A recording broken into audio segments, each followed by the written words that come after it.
Tudo certo aí? Podemos começar? Amém? Então vamos lá. Glória a Deus. O tema do nosso congresso de escatologia é Japão, Chile, Haiti, Rio de Janeiro. Sinais anunciadores da volta de Cristo. Curva a sua cabeça, vamos orar. Senhor Deus e Pai, eu quero te pedir, Senhor, para que através deste estudo, para que através, Senhor, desta palavra que hoje será ministrada, os nossos corações possam ser abençoados por Ti, agraciados pela Tua presença. Senhor, venha falar conosco, venha nos ensinar, Senhor, para que através, meu Pai, desse congresso, nós possamos ter a nossa fé renovada e avivada pelo Senhor. Nós te damos graça, em nome de Jesus. Amém. Você pode aplaudir o Senhor nessa noite? Glória a Deus. Amém? Vamos lá. Pode passar. Então nós vamos... Volta lá, por favor. Então nós vamos usar do dia 11, que é hoje, até a próxima sexta-feira, dia 15, para falarmos sobre esse congresso. Pode passar para mim. Amém? Coloquei aqui: o fim está próximo. Quem crê que o fim está próximo? Diga amém. Amém. Então é isso, o fim está próximo. Pode passar. Estamos prontos? Daí vem a pergunta: será que nós estamos prontos para esse fim que está próximo? E é justamente isso que nós vamos estudar nesses próximos dias. Amém? Vamos lá. Então nós vamos hoje falar um pouquinho sobre os sinais da volta de Cristo. Evangelho de Mateus, capítulo 24, versículo 27. Porque assim como o relâmpago sai do Oriente e se mostra até no Ocidente, assim há de ser a vinda do Filho do Homem. O texto usado como base para esse estudo que nós elaboramos vai falar sobre o sermão profético. E nesse sermão profético nós temos Cristo, o próprio Cristo, falando sobre os sinais da sua volta, aquilo que estaria acontecendo antes da sua vinda e o que estaria acontecendo depois da sua vinda. Então nós temos no capítulo 24 de Mateus, do versículo 1 ao versículo 14, nós temos um sermão que fala sobre o princípio das dores. E depois nós vamos ter do versículo 15 ao versículo 28, quando a Bíblia vai falar sobre a grande tribulação. E é sobre isso que nós vamos comentar hoje e também nos próximos dias. Quais são os sinais da volta de Cristo? Passa para mim, por favor. Nós temos aqui como sinais, nos homens e nas suas relações, maldade, guerras, pecado e doenças. Então nós temos 4 pontos aqui muito importantes: maldade, guerras, pecado e doenças. São pontos que nós podemos ler aqui em Mateus capítulo 24 mesmo, quando a Bíblia vai falar sobre os sinais da volta do Senhor. Vamos lá, vamos passar. Primeira coisa, guerras e rumores de guerra. Mateus capítulo 24, versículo 6, diz assim: e ouvireis de guerras e de rumores de guerras. Olhai, não vos assusteis, porque é necessário que isto tudo aconteça, mas ainda não é o fim. Jesus então disse, quando ele voltaria para arrebatar a sua igreja, para buscar o seu povo, que os dias anteriores à sua vinda seriam dias onde nós ouviríamos muitos rumores de guerra, onde nós ouviríamos dizer de várias guerras sendo instauradas, guerras em todos os sentidos. Nós podemos dizer de guerras, como guerra lá no Oriente, por exemplo, lá de Israel com o Paquistão. Nós poderíamos falar de guerras como, por exemplo, dos Estados Unidos contra aquela parte dos países árabes, Iraque, por exemplo, contra outros países ali da região do Oriente Médio. Nós poderíamos falar de guerras que acontecem dentro de uma própria cidade, uma guerra contra, por exemplo, das autoridades civis contra o crime organizado. E nós vemos que são verdadeiras guerras, como por exemplo, o que acontece em São Paulo, o que acontece no estado do Rio de Janeiro, são guerras.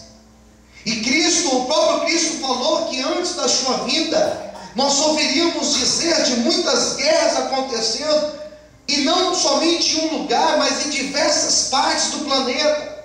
E eu posso te assegurar que hoje existem várias guerras acontecendo, guerras civis, guerras tribais, guerras de uma nação contra outra nação, mas tudo isso deveria acontecer antes da vinda do Senhor. E eu posso te assegurar que tudo que nós já estamos vendo e vivendo são sinais da volta de Cristo. Antes mesmo que você pense, Jesus voltará para arrebatar a sua igreja. Quem acredita nisso, diga amém. Você pode aplaudir o Senhor nessa noite, aleluia.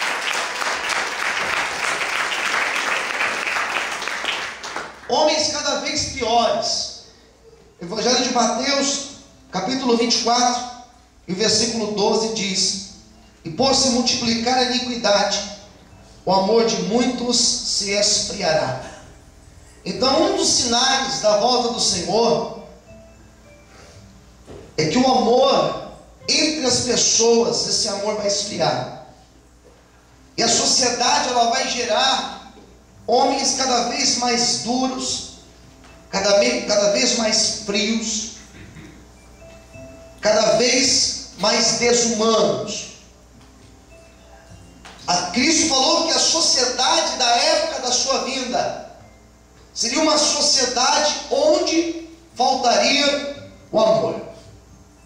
Eu coloquei aqui alguns nomes conhecidos mundialmente, e você já deve ter ouvido falar de todos eles: Saddam Hussein, Mussolini, Adolf Hitler, Osama Bin Laden, que é talvez o último aí mais citado.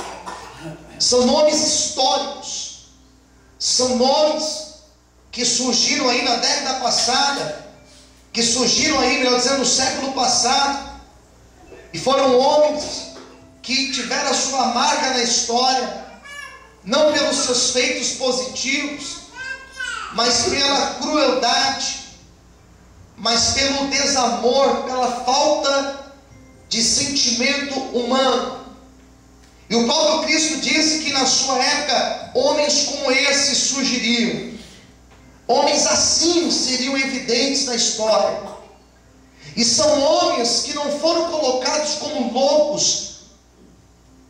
Pode ser que por uma parte, por uma parcela foram considerados loucos, mas foram seguidos por muitos, arrebataram multidões, formaram exércitos, fizeram coisas terríveis. E o próprio Cristo disse que na sua vida homens assim surgiriam. Passa para o próximo, por favor. Pode passar. Nós tivemos um caso, e essa imagem aqui talvez não seja tão difícil de você lembrar. Qual caso foi esse? Passa para mim para o próximo.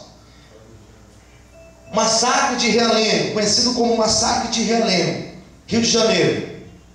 Massacre de Realengo refere-se ao assassinato em massa ocorrido no dia 7 de abril de 2011, desse ano, por volta das 8h30 da manhã, na Escola Municipal Tasso da Silveira, localizado no bairro de Realengo, na cidade do Rio de Janeiro.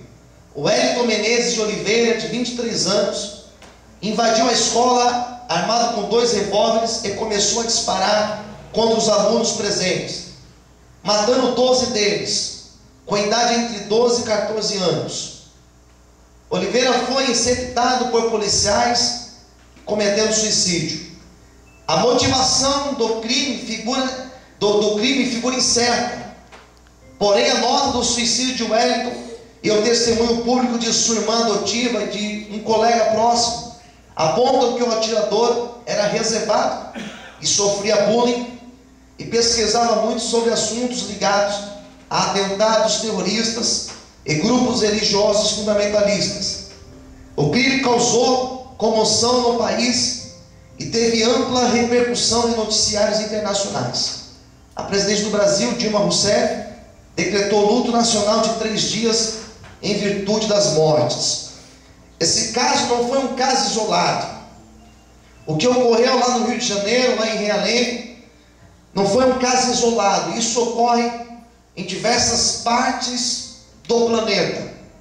Pessoas tomadas por um sentimento de morte, por um sentimento assassino, realizam coisas como essa, que nós não entendemos, onde todo o país ficou chocado de ver o que este jovem fez, o que levou um jovem cheio de vida, saudável, entrar em uma escola e sair atirando em crianças inocentes, em crianças que não tinham culpa alguma da revolta que este jovem carregava dentro dele.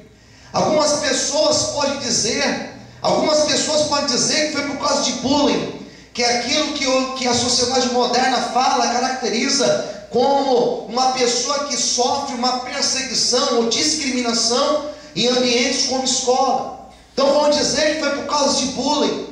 Outros vão dizer que foi por causa que este jovem buscava estudos sobre atentados terroristas, era um jovem que tinha tendências para o islamismo, e aquelas tendências de um islamismo fundamentalista. Cada um vai dizer uma coisa, mas algo é fato. Quando esta notícia surgiu na mídia, quando nós ficamos sabendo disso, quando eu ouvi essa notícia, eu lembro como se fosse hoje. Eu estava no carro dirigindo e eu ouvi essa notícia. E dentro de mim foi como se o Espírito Santo dissesse: no final dos tempos, homens sem amor surgiriam e fariam coisas terríveis. E então dentro de mim surgiu essa certeza que isso que aconteceu foi mais um sinal da volta de Cristo. Todos ficaram chocados, mas na verdade isto é o que o próprio Jesus disse, que no final dos tempos, homens totalmente sem amor seriam tomados por um sentimento e fariam coisas como essa. Quem entendeu, diga amém. Amém. Olha para o seu irmão do lado e diga para ele: Jesus está voltando. Amém. Filhos contra pais e pais contra filhos. Evangelho de Marcos, capítulo de número 13, versículo de número 12. Evangelho de Marcos, capítulo 13, versículo 12, diz o seguinte: irmão entregará à morte irmão, e o pai ao filho. Levantar-se-ão os filhos contra os pais, e os farão morrer. Essa imagem que nós temos aqui, esse caso da Isabela Nardoni, foi um dos casos que mais chocou o nosso país. Com certeza você vai lembrar disso. Pode passar.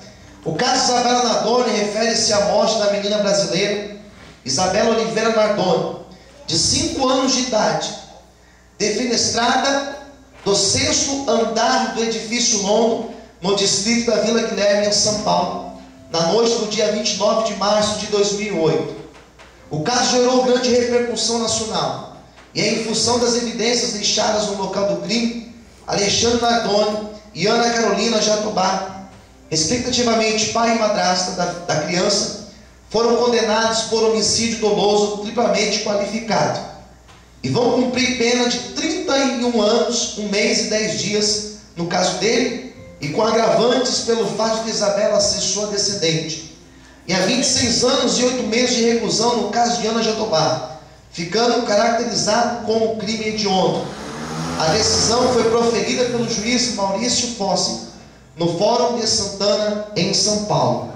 Esse caso chocou, porque ninguém consegue entender como pode um pai fazer algo como esse, cometer um crime contra o seu próprio filho.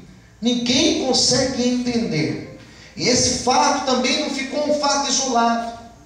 O que nós temos hoje, eu coloquei aqui um fato que repercutiu em todo o Brasil, mas nós poderíamos pegar o noticiário de hoje, e com certeza o noticiário de hoje, o noticiário da semana passada, nós conseguiríamos ter casos de mãe, de pai, que cometeu crime contra o seu próprio filho, contra um ente seu. Nós poderíamos pegar casos de mãe que pegam os seus filhos, colocam dentro de um cesto de lixo. Casos de mãe que irritam o filho e jogam o filho dentro de um rio, dentro de um lago, para a criança morrer. Nós poderíamos usar, por exemplo, o caso do aborto, onde todos os dias, em diversas partes do planeta, mulheres estão cometendo aborto, matando um próprio filho, aborto com a criança de dias ou com a criança de meses. O que mais se tem hoje notícia são de pessoas que estão aí cometendo aborto, que estão matando os seus próprios filhos, que estão cometendo coisas terríveis. Mas eu quero profetizar que a nossa família é uma família abençoada, e sobre a nossa casa existe o sangue de Jesus, e o diabo não vai ter poder de entrar nas nossas casas, na nossa família, em nome de Jesus, porque os nossos filhos são bênçãos do Senhor para a nossa vida. Quantos podem aplaudir e glorificar o Senhor nesta noite? Aleluia! Fala para o teu irmão ao lado: a tua família é uma bênção. Amém? Pode passar. Nós tivemos outro caso também, o inverso. Nós tivemos caso onde os filhos foram contra os pais. Esse caso aqui também repercutiu bastante no nosso país. O caso da Suzane von Richthofen. Cometeu um terrível também homicídio contra os seus pais, eles dormindo. Então o caso dessa menina também foi algo muito terrível. O que leva, qual a motivação que leva uma jovem de classe alta, que tinha um futuro pela frente, que tinha tudo, cometer algo como esse? Não tem explicação. Quem concorda, diga amém. Amém. Mas são sinais da volta de Cristo. Jesus disse que na sua vida, antes da sua vinda, os filhos estariam assim, se relacionando dessa forma com seus pais, totalmente contra a palavra de Deus. Efésios, capítulo de número 6, carta de Paulo aos Efésios, capítulo de número 6, diz bem claro, no versículo de número 1 a seguir: vós filhos, sede obedientes aos vossos pais no Senhor, porque isso é justo. Honra a teu pai e a tua mãe, porque é o primeiro mandamento com promessa, para que te vá bem e vivas muito tempo sobre a terra. Ou seja, nós devemos honrar os nossos pais, nós devemos respeitar os nossos pais. E a sociedade de hoje, ela não tem ensinado isso. Hoje os filhos são filhos que são rebeldes, que não respeitam, que não são submissos ao pai, à mãe, e às vezes cometem crimes como esse. Mas por isso que nós estamos ensinando aos nossos filhos o caminho do Senhor.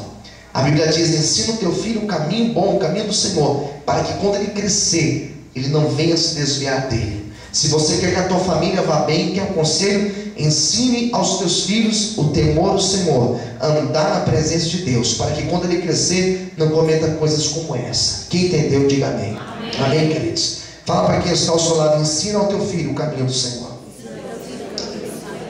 Pestes, Evangelho de Mateus, no capítulo 24, versículo de número 7. Mateus 24, versículo 7. O que nós temos aqui? Diz assim a palavra do Senhor: portanto se levantará nação contra nação, reino contra reino, haverá fomes, pestes e terremotos em vários lugares. Sem dúvida, esse versículo 7 é um dos mais evidentes. Quando nós falamos de pestes, nós estamos falando de doenças.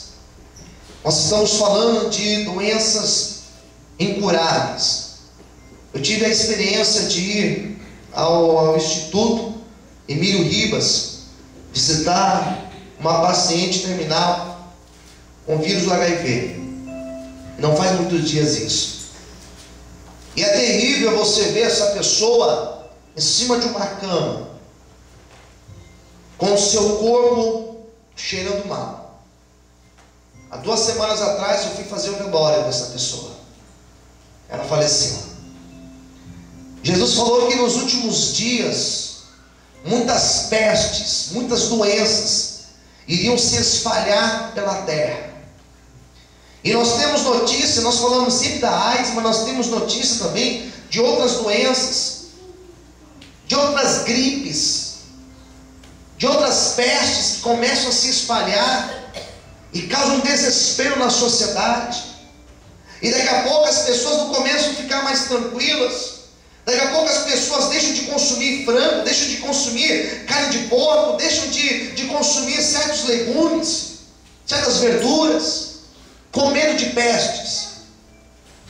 E por mais que o homem se desenvolve, por mais que nós criamos antibióticos, por mais que nós criamos medicamentos, não se tem ainda a cura eficaz para a AIDS, por exemplo.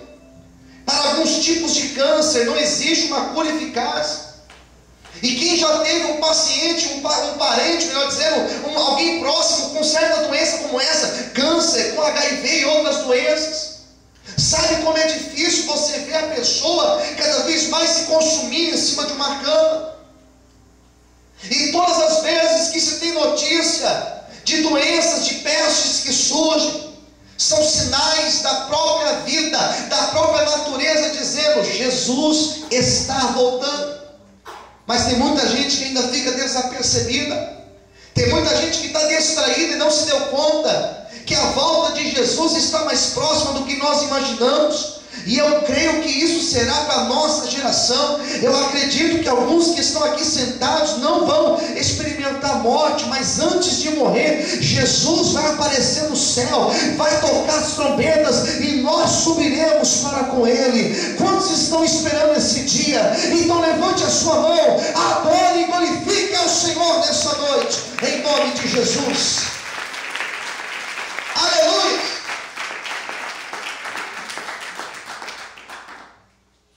Nós temos, além de doenças como essa, nós temos o caso do cigarro, das drogas, do álcool, que todos os dias, que todos os anos, consomem várias pessoas. Várias pessoas morrem por causa do fumo, por causa das drogas e por causa da bebida. Isso tem aumentado todos os dias. Pode passar. Fome. Nós temos casos de fome, e às vezes, quando nós pensamos de fome, nós lembramos daqueles países pobres, nós lembramos daqueles países que estão lá em um lugar bem remoto. Brasil, por exemplo, era um país que não era para existir fome. Em todo o mundo nós somos, se meus dados não estiverem errados, nós somos o quarto maior produtor de comida em todo o mundo, e nós somos o sexto país onde mais se tem caso de pessoas desnutridas, de pessoas que morrem por falta de alimento. Você pergunta: como que pode um país como o nosso, pessoas serem desnutridas, pessoas morrerem de fome? Até pensar fome no nosso país é difícil, porque nós começamos a lembrar daqueles vilarejos lá no sertão nordestino, por exemplo. Mas eu quero te dizer que aqui na capital paulista tem pessoas que hoje não se alimentaram ainda, tem pessoas que hoje não tiveram uma alimentação digna. Então Jesus disse que no final dos tempos nós ouviríamos dizer que em muitos países, em muitos lugares, pessoas estariam morrendo de fome, pessoas estariam em situação terrível, até na alimentação. E isso já está acontecendo. São sinais da volta do Senhor. Quem entendeu, diga amém. Amém. Pode passar para o próximo. Sinais da natureza. A terra grita: Jesus está voltando. Quais são os sinais da natureza? Pode passar. Aquecimento global. Evangelho de Lucas, capítulo 21 e o versículo de número 11. Evangelho de Lucas, capítulo 21, versículo de número 11. Diz assim a palavra do Senhor: e haverá em vários lugares grandes terremotos, fomes, pestilências, e haverá também coisas espantosas e grandes sinais do céu. O que nós sabemos hoje por aquecimento global, o que nós entendemos hoje de aquecimento global, aqui nessa imagem dá para nós entendermos um pouco. Sobre a Terra existe um filtro protetor, um filtro solar natural sobre a Terra, que é conhecido como a camada de ozônio. Essa camada de ozônio, ela impede que os raios ultravioletas, os raios emitidos pelo Sol, aqueça a Terra mais do que o devido. Com a emissão de gases, CO2, gás carbônico, com a emissão desses gases, a camada de ozônio, ela está se desfazendo. Então já é possível se ver alguns buracos na camada de ozônio. E quando esses buracos vão se aumentando, os raios solares que deveriam ser filtrados por essa camada de ozônio, eles começam a entrar na Terra com mais intensidade. E a Terra ela está se aquecendo cada vez mais. E com isso nós temos um equilíbrio, uma falta de equilíbrio, então um desequilíbrio em todo o ecossistema. Conforme esses raios solares vão aquecendo a Terra, aqueles dias quentes eles ficam mais quentes ainda. Em alguns lugares os dias frios ficam mais frios ainda, porque acontece um desequilíbrio. E esse desequilíbrio, esses raios solares na Terra, faz com que geleiras começam a se desfazer. E conforme essas geleiras vão se desfazendo, começa a aumentar o nível do mar. Em algumas cidades costeiras, algumas cidades que estão ali nas beiras do mar, já estão condenadas. Alguns países já estão condenados a serem tomados pelas águas, porque conforme vai aumentando o nível dos mares, essas águas, elas vão tomando a terra. E o que acontece com todo esse desequilíbrio? Alguns países estão condenados a deixar de existir. Países como Holanda, países como Paquistão, estão condenados a daqui a um pouco de tempo serem tomados pelas águas. Não somente no lado de lá, no Mediterrâneo, mas também no lado de cá. Também cidades do nosso país estão condenadas a deixarem de existir. Alguns lugares do nosso Nordeste, alguns lugares do próprio Rio de Janeiro estão condenados a deixar de existir daqui a um pouco de tempo. Por quê? Porque está aumentando cada vez mais o nível dos mares. Você observa que os dias, o calor está cada vez mais intenso. Aumentando os raios solares na Terra, aumenta também o número de casos de câncer de pele. E hoje nós temos em diversas partes do planeta pessoas morrendo por causa do câncer de pele. Tudo isso Jesus disse que estaria acontecendo. Ele fala de sinais nos céus. A lua, ela está em uma órbita perfeita. Nós sabemos que a Terra, ela faz um movimento de rotação e um movimento de translação. Movimento no seu próprio eixo, rotação, e o de translação que ela faz em todo o sistema solar. Está em uma órbita perfeita. A Lua, ela está em uma órbita perfeita ali, parada naquele ponto. Só que ela, com esses sinais, ela já se deslocou do seu eixo. Mais de 300 quilômetros ela já saiu do seu eixo. Isso também são sinais da volta de Cristo. Ainda que o homem não esteja se apercebendo, Jesus, ele está voltando. E os sinais estão na terra e no céu. Ouça quem quiser ouvir. Jesus está voltando para arrebatar a sua igreja. Quantos podem aplaudir o Senhor e glorificar o nome de Deus essa noite? Aleluia! Pode passar. Com isso, acontece esse desequilíbrio na natureza. Imagens de São Paulo, enchentes em São Paulo.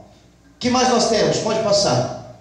Nós temos lá, por exemplo, no Rio de Janeiro, Nova Friburgo. Não sei se você está lembrando desse caso, mas é um caso recente. Pode passar. Sobre este caso, o que nós temos? Enchentes e deslizamentos de terra no Rio de Janeiro, em 11 de janeiro de 2011. Teresópolis, uma das cidades mais atingidas pelo temporal que atingiu a região serrana do estado do Rio de Janeiro. Vítimas, 916 mortes, 345 desaparecidos, 35 mil desalojados e desabrigados. Áreas afetadas, região serrana do estado do Rio de Janeiro, aqui no nosso país. Rio de Janeiro também tem sido um lugar evidente dos sinais da volta de Cristo. Quem entendeu, diga amém. O que mais nós temos? Esse caso aqui foi lá no Haiti. Não sei se você também lembra. que nós sabemos? Pode passar. Dia 12 de janeiro de 2010, um terremoto de 7 pontos de magnitude, onde atingiu Haiti, República Dominicana, Cuba, Jamaica e Bahamas. Vítimas: 316 mil mortos, 350 mil feridos e mais de 1,5 milhão de flagelados e 4 mil amputações. Isso aqui foi lá no Haiti. Jesus falou que antes da sua vinda nós ouviríamos muitos terremotos sobre a terra. Isso é sinal da volta de Cristo. Quem entendeu, diga amém. Amém. Pode passar. Terremotos, por exemplo, lá no Chile. Pode passar. 27 de fevereiro de 2010, também recente. 8,8 de magnitude. Atingiu o Chile e 795 mortes confirmadas. Esse terremoto no Chile foi tão denso, foi tão forte, que até no nosso país houve sinais por causa desse terremoto. Tudo isso dizendo: Jesus está voltando. Amém? Olha para o seu irmão do lado e fala para ele: se prepare, porque Jesus está voltando. Amém? Pode passar. Nós tivemos um tsunami na Indonésia, também não faz muito tempo. Pode passar. Foi 26 de dezembro de 2004. 9,1 de magnitude. Atingiu a Indonésia, Sri Lanka, Índia, Tailândia, Maldivas. Vítimas: 230 mil mortos. Isso foi lá na Indonésia. Não faz muito tempo também. Isso foi em 2004. Vamos para o próximo. Nós tivemos um tsunami no Japão, também recente. Ocorreu às 5h46 da manhã. Ou seja, aqui no Brasil, às 14h46. Dia 11 de março, então não faz muito tempo. Está fazendo aí hoje está fazendo 4 meses. Que alcançou uma magnitude de 9 pontos na escala sismológica de magnitude, de momento. E teve um epicentro a 130 quilômetros a leste de Sendai, no mar. E é ao largo da costa oriental da região de Tohoku, acho que é assim que pronuncia, na ilha de Honshu, Japão, a 700 quilômetros da capital, Tóquio. Trata-se dos mais fortes sismos a atingir o Japão nos últimos 140 anos. E aqui nós temos algumas imagens. Eu estava preparando esse estudo, né? E a minha esposa olhou aquela imagem e falou: mas será que aquilo ali é real mesmo? Essa imagem, ela é real, queridos. Não é montagem não da internet. Essa imagem, ela é real. E algumas pessoas até disseram que, eu lembro que na época que ocorreu esse fato, algumas pessoas até disseram que não tem nada a ver com a volta de Cristo. Alguns teólogos, né, que eu até respeito muito pelo conhecimento que eles têm, e eles disseram que isso não tem nada a ver com a volta de Cristo. Mas eu não consigo não acreditar nisso, que tudo isso são sinais da volta do Senhor.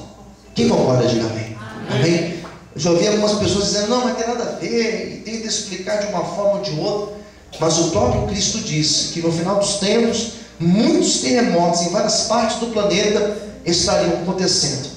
Saiba que terremoto foi algo que sempre ocorreu, mas nunca ocorreu como hoje. Sempre ocorreu na história da humanidade.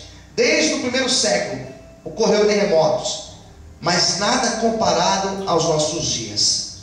Sempre, todos os dias praticamente, nós temos alguns tremores de terra, alguns mais perceptíveis e outros não. Mas tudo isso são sinais da volta do Senhor. E já tem notícia de alguns terremotos, de alguns tsunamis que já estão para acontecer. Porque o tsunami nada mais é do que um terremoto, ao invés aqui na terra, ser lá no mar. E quando ocorre esse terremoto lá, ele traz ondas gigantes. E essas ondas, elas causam isso. Elas causam uma destruição imensa. Tá certo? Quem entendeu, diga amém. Amém. Pode passar. Nós, homens modernos, juntamente com os nossos sistemas econômicos, religiosos e políticos, estamos caminhando com passos largos e desapercebidos para o surgimento do anticristo. Essa frase eu fiz ela quando nós preparamos nosso primeiro congresso, e eu quis deixá-la aqui novamente porque ela é muito atual. Vou repetir: nós, homens modernos, juntamente com os nossos sistemas econômicos, religiosos e políticos, nós estamos caminhando com passos largos e desapercebidos para o surgimento do anticristo. Pode passar. O que é o anticristo? É um personagem interessante. Quando nós falamos da escatologia, nós sempre falamos dessa pessoa, do anticristo. Aqui foi colocada uma imagem de um presidente atual, presidente dos Estados Unidos, mas eu não estou me referindo que ele é o anticristo, nada disso. Não estou me referindo a isso. E é bem provável que ele não seja o anticristo. O anticristo, como o nome já diz, é um anticristo. É um falso Cristo. Tem uma imagem de Cristo, parece ser o Cristo, mas não é o Cristo. Ele é um falso Cristo. Quem entendeu? Diga amém. Quando nós falamos de sistemas políticos, econômicos, religiosos, nós estamos falando de uma tendência atual. E essa tendência, ela traz a unificação.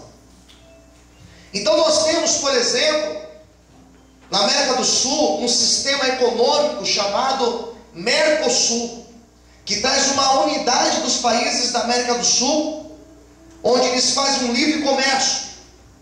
É uma unidade na América do Sul. Nós temos, por exemplo, na América do Norte, também uma unidade como essa, ALCA. Nós temos a União Europeia, e a moeda do euro já corre em praticamente todos os países da Europa. Nós temos os tigres asiáticos, onde os países da Ásia também eles formam um bloco econômico. E essas unidades econômicas, elas já apontam para um governo, uma liderança econômica no mundo. Da mesma forma, a ONU, que é uma unidade das nações, elas já buscam um líder único para governar, digamos assim, todos os sistemas. Nós temos hoje a ideia de ecumenismo, onde busca a unidade das religiões. O anticristo, ele será um homem que terá o governo mundial em suas mãos, onde ele terá o governo político, o governo econômico e até mesmo o governo religioso. Ele vai ser um líder influente. Quando você pensa na imagem do anticristo, pode pensar dessa forma: um homem que tem poder na oratória. Não será um homem que virá com chifres, não. Será um homem que vai vir, ele vai ter uma boa conversa, uma boa política de relacionamento. Aparentemente ele vai trazer paz para a terra, aparentemente ele vai trazer segurança para a terra, mas será um homem que, quando se manifestar, com ele virá o caos, com ele virá a grande tribulação. Mas eu tenho uma notícia para você que está aqui hoje: nós que somos servos de Deus, nós não conheceremos o anticristo, porque antes dele se manifestar nessa terra, Jesus já vai ter arrebatado a sua igreja, Jesus já vai ter levado um povo santo e remido para a presença dele. Quem acredita nisso? Então, por favor, levante a mão para o céu e aplaude e glorifique ao Senhor nessa noite. Aleluia! Nós não veremos isso. Um sistema único de governo mundial. Em muitas ocasiões, vários líderes mundiais têm argumentado que um sistema único de governo seria a única maneira de garantir a paz mundial. Temos visto tais expressões na tentativa de organizar a Liga das Nações em 1919, logo após a Primeira Guerra Mundial, e a fundação da Organização das Nações Unidas em 1947. Hoje tal organização está tentando assegurar mais poder de governo sobre a soberania das nações independentes.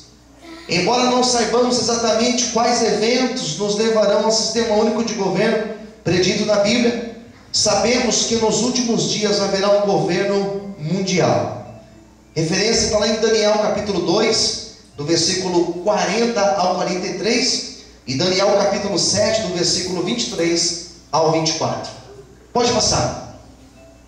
A Bíblia vai dizer que no final dos dias serão dias de apostasia. E o que significa a palavra apostasia? Apostasia mostra o deixar a fé.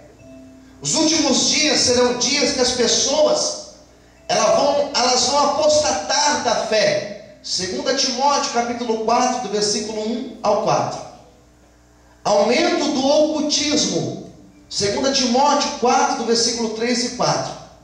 E aumento dos escarnecedores, em 2 Timóteo capítulo 3, do versículo 1 ao 5. Apostasia da fé. Tem muitas pessoas deixando a fé, deixando os caminhos do Senhor, e às vezes estão deixando o caminho do Senhor e se entregando a falsas doutrinas. Essa palavra apostasia mostra uma falsa doutrina sendo pregada. Hoje em dia já existem vários tipos de igrejas que aceitam todos os tipos de prática.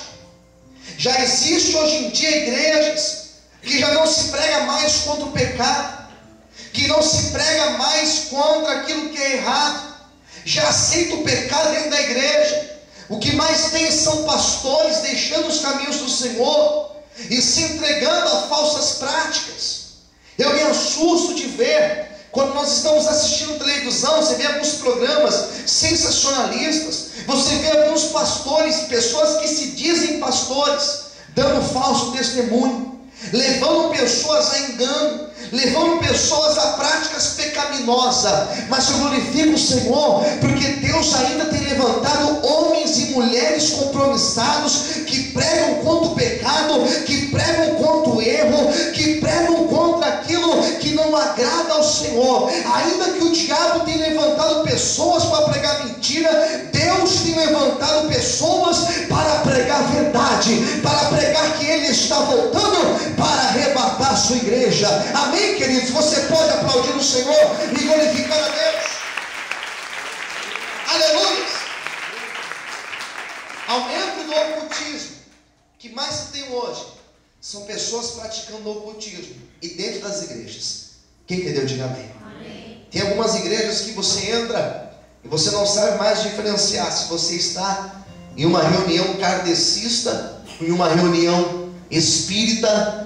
Se o pastor é um pastor, você é um médium. A gente não sabe mais diferenciar em alguns lugares. O que mais você tem são pessoas místicas, pessoas que estão provocando um fanatismo que não existe, né? E levando as pessoas a práticas enganosas.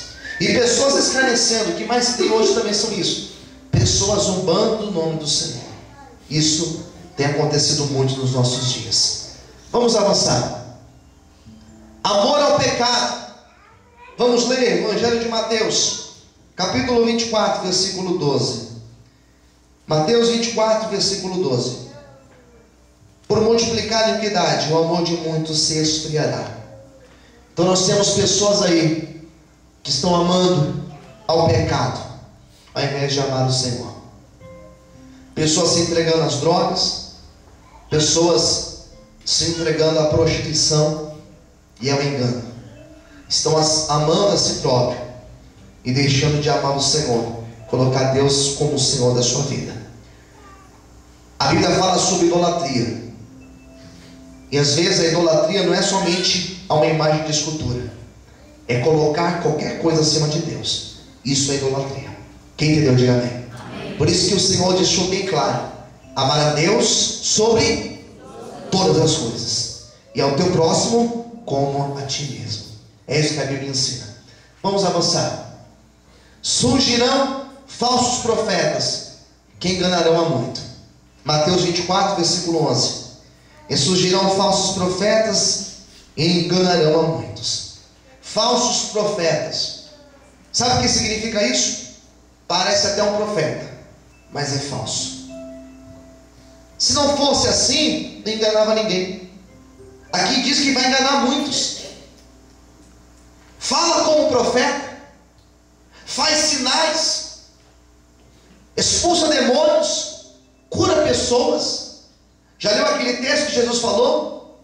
Ah, Senhor, mas em teu nome expulsei demônio, curei enfermos. O que Jesus vai dizer? Apartai-vos de mim, porque eu não vos conheço. Falso profeta é aquele que prega como um profeta. Parece até um profeta, mas é falso.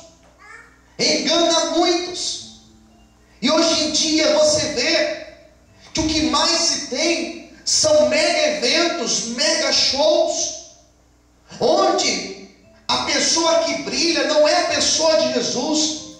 O nome mais falado não é o nome de Jesus, é o nome do fulano, é o nome do pregador fulano, é o nome do cantor fulano, é o nome do pastor fulano. O nome de Jesus nem se fala em certas reuniões. Naquele culto, se o fulano de tal não for, o culto é sem graça. Pouco importa se Jesus vai entrar ou não vai entrar na igreja. O mais importante, o mais falado é o nome do homem que está lá. São falsos profetas. São pessoas que nos seus ensinamentos levam a pessoa à busca do dinheiro, leva a pessoa a buscar o prazer próprio, leva a pessoa a buscar somente para si. Jesus falou que nos últimos dias, esses falsos profetas, eles terão muitas pessoas ali se seguindo, ouvindo o que eles estão dizendo, vivendo o que eles estão dizendo. Quer você viva a palavra de Deus, ame a Bíblia, porque se você conhece a palavra de Deus, você não é enganado por falso profeta, você não é enganado por animador de palco, você não é enganado por manipuladores que só querem explorar o dinheiro das ovelhas. Quer um conselho? Ande em cima da palavra de Deus, para que ninguém venha te enganar e te afastar do caminho do Senhor. E glória a Deus, porque o Senhor tem nos dado a oportunidade de ouvir a palavra dele, de aprender a palavra dele, e assim pode vir quem for, nós não seremos enganados por falsos profetas, por falsas doutrinas, porque nós estamos alicerçados na palavra do Senhor. Quantos podem aplaudir e glorificar o nome de Deus aqui nessa noite? Jesus é o único nome adorado aqui neste lugar. Quem entendeu, diga amém. Amém, amém, queridos. Que mais? O avanço científico. O homem buscará se igualar com Deus Criador. A ideia de criar, a ideia de dar vida às coisas. Jesus falou que assim seria nos últimos dias. Pode passar para mim. O aumento do conhecimento. Em Daniel capítulo 12, versículo 4. Muitos esquadrinharão e o saber se multiplicará. A maioria dos estudiosos de profecias relaciona isso ao óbvio. Um aumento de conhecimento no final das eras. Nunca na história da humanidade houve tantos meios de comunicação, meios de tecnologia e aumento do saber no setor da medicina e nas demais áreas. Não precisa ser muito entendido. Você pega um celular, o teu celular. Jamais nós imaginaríamos que um aparelho celular faria tudo o que ele faz hoje em dia. Cheguei aqui, o Kleber estava ali atrás com um celular ultramoderno, que tem até cafeteira, né, Kleber? Né? Navegando na internet, com certeza tweetando, né? Quem iria imaginar que um aparelho celular teria tudo isso? O avanço da ciência, o avanço das tecnologias, a internet, a comunicação rápida. Nós temos hoje em dia, dentro da medicina, um avanço científico altíssimo, onde se faz inseminação artificial, onde se faz um mapeamento do DNA da pessoa, onde se faz pesquisas dentro do embrião, coisas tremendas que nós nem sabemos falar hoje em dia. Tudo isso são avanços da ciência. E isso já estava dito lá no profeta Daniel, que nos últimos dias a ciência iria aumentar, os conhecimentos seriam cada vez maiores. Hoje em dia, a pessoa tem conhecimento ali, na tela do seu computador. Ela pode falar de qualquer assunto somente pesquisando na tela do seu computador ou então no seu aparelho de celular. Sabe o que é isso? Avanço científico. Fala para o teu irmão do lado, Jesus está voltando. Amém, queridos? Quem entendeu? Diga amém. Amém. Que mais? Nós temos aqui, e vou encerrar agora, Israel como grande sinal. Israel, ele é uma espécie de relógio de Deus aqui na terra. O que nós temos sobre Israel? O primeiro e mais importante sinal é o ajuntamento dos judeus em Israel.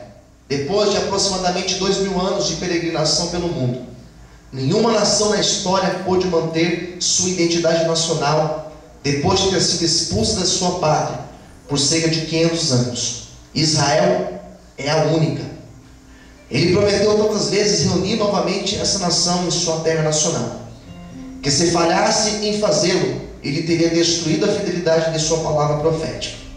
Está lá em Ezequiel 36 e 37. No dia 14 de maio de 1948, fora fundado o moderno Estado de Israel. Israel foi considerado como Estado em 1948, no dia 14 de maio.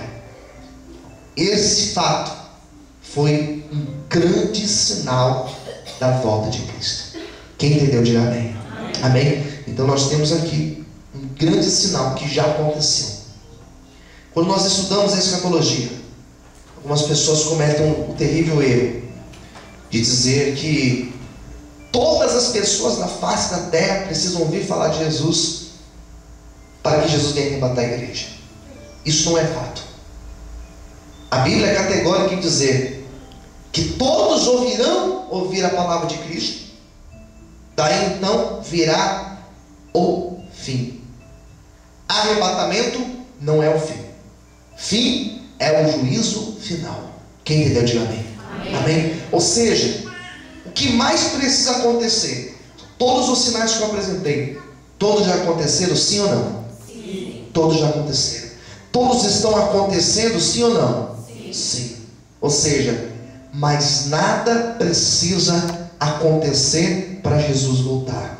Hoje ainda pode ser o dia que Jesus vai aparecer no céu para arrebatar a tua igreja. Talvez nós não tenhamos tempo de terminar esse congresso até o final da semana, porque antes Jesus voltará para arrebatar o seu povo. E eu te faço a seguinte pergunta para você sair daqui pensando nela: e se for hoje o dia do Senhor? E se Jesus voltar amanhã, será que nós estamos prontos? Será que a nossa vida ela está no altar do Senhor? Será que nós estamos em dia com os nossos irmãos, com a esposa, com o esposo, com os nossos filhos? Será que se Jesus voltar hoje, será que nós estamos com as nossas vestes brancas?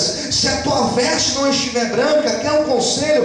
Lave as tuas vestes hoje no sangue de Jesus, porque Jesus está voltando